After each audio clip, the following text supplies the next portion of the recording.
In the month of Nisan, in the 20th year of King Artaxerxes, when wine was before him, I took up the wine and gave it to the king.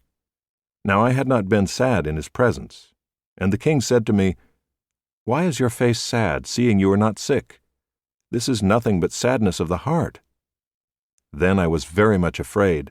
I said to the king, "Let the king live forever.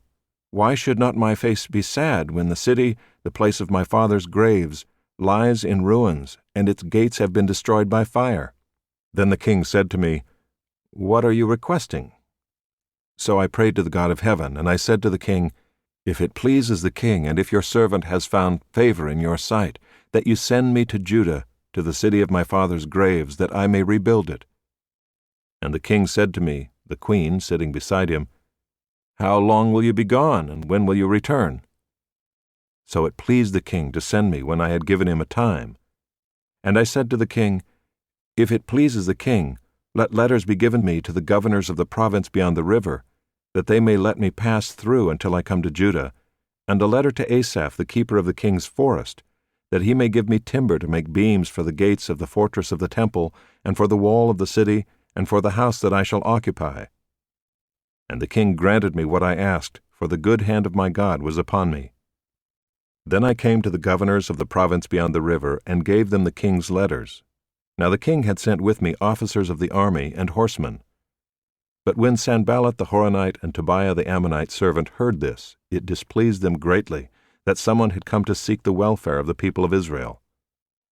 So I went to Jerusalem and was there 3 days. Then I arose in the night, I and a few men with me, and I told no one what my God had put into my heart to do for Jerusalem. There was no animal with me but the one on which I rode. I went out by night by the valley gate to the dragon spring and to the dung gate, and I inspected the walls of Jerusalem that were broken down and its gates that had been destroyed by fire. Then I went on to the fountain gate and to the king's pool, but there was no room for the animal that was under me to pass. Then I went up in the night by the valley and inspected the wall, and I turned back and entered by the valley gate, and so returned. And the officials did not know where I had gone or what I was doing, and I had not yet told the Jews, the priests, the nobles, the officials, and the rest who were to do the work. Then I said to them, "You see the trouble we are in, how Jerusalem lies in ruins with its gates burned.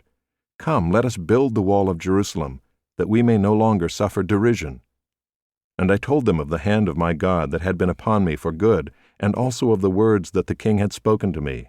And they said, "Let us rise up and build." So they strengthened their hands for the good work.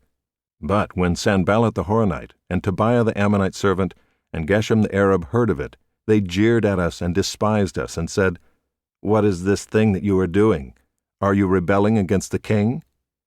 Then I replied to them, "The God of heaven will make us prosper, and we his servants will arise and build, but you have no portion or right or claim in Jerusalem."